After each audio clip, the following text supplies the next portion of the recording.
ڈرامے کی next episode میں آپ لوگ دیکھیں گے کہ ماہنور کے والد کس طرح سے ماہنور سے بات کرنے کی کوشش کرتے ہیں اور اس کو کہتے ہیں کہ ہمارے درمیان زندگی میں بہت سے معاملات ہوئے ہیں، تم نے مجھ سے اکثر اوقات جھگڑا کیا ہے، مجھ سے بحث کی ہے، لیکن اس طرح سے چپ نہیں کی جس طرح سے اب تم مجھ سے بات نہیں کرتی اور چپ رہتی ہو۔ میں تم سے بس اتنا ہی کہوں گا، مجھ سے لڑو جھگڑو بحث کرو لیکن یوں خاموش نہ رہو۔ اس بات پر ماہنور کوئی جواب نہیں دیتی اور وہاں سے اٹھ کر چلی جاتی ہے، کیونکہ ماہنور نے کیا تھا شہرام سے پیار اور وہ اس کا مل نہیں سکا۔ اس بات پر وہ ہے پوری طرح سے پریشان، کیونکہ اس کے والد اور شہرام کی ماں کشور نے ہی یہ سب کچھ مل کر کھیل رچا تھا تاکہ شہرام اور ماہنور ایک دوسرے سے الگ ہو سکیں۔ دوسری طرف شہرام کہتا ہے عالیہ کے والد سے کہ آپ نے زمین کے عوض اپنی بیٹی کا رشتہ دینے کی کوشش کی تھی، اور زمین اور بیٹی دونوں ہی سودے کے لیے نہیں ہوتے، اور جو چیز آپ کو سودے پہ لے جائے اس سے رشتہ نہیں نبھایا جا سکتا۔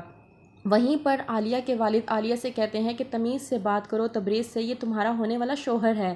اس بات پر عالیہ پھٹ پڑتی ہے اور اپنے والد سے کہتی ہے کہ یہ میرا ہونے والا شوہر نہیں ہے اور نہ ہی میری اس سے شادی ہونے والی ہے، بلکہ یہ آپ کے لیے ایک مہرہ ہے جس کو آپ نے اپنے دشمن کے مخالف کھڑا کیا ہے۔ اس بات پر عالیہ کے والد غصے میں آ جاتے ہیں اور کہتے ہیں کہ تمہیں شہرام نے ہی بھڑکایا ہے، آج اس کی خیر نہیں، اس سے تو میں جا کر پوچھتا ہوں کہ یہ ویسے تو کوئی بات ماننے کو تیار نہیں ہوتا اور میری ہی بیٹی کو بھڑکایا جا رہا ہے۔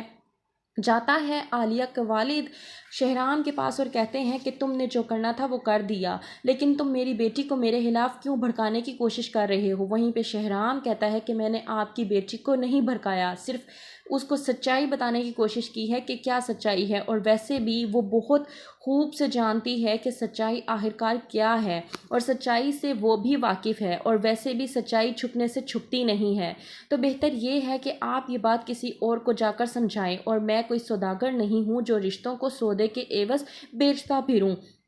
کشور ہو چکی ہے پریشان، کیونکہ شہرام ہو چکا ہے الیکشن میں کھڑا، اور کشور اپنے بیٹے تبریز کو الیکشن میں کھڑا ہوتے ہوئے دیکھنا چاہتی تھی، کیونکہ وہ جانتی ہے کہ اگر شہرام الیکشن میں کھڑا ہوا ہے تو شہرام کو جیتنے سے کوئی بھی نہیں روک سکتا، اور اس بات سے عالیہ کے والد بھی پوری طرح سے پریشان ہیں۔ عالیہ کی ماں عالیہ کے پاس جاتی ہے اور اس سے پوچھتی ہے کہ تم آخرکار پریشان کیوں ہو؟ تو وہ کہتی ہے کہ میرے ساتھ کوئی نہیں ہے۔ عالیہ کی ماں کہتی ہے تمہیں ایسا کیوں لگتا ہے کہ تمہارے ساتھ کوئی نہیں ہے؟ میں ہر دم تمہارے ساتھ کھڑی ہوں، تم میری بیٹی ہو اور میں تمہاری خوشی کی خاطر کچھ بھی کرنے کو تیار ہوں۔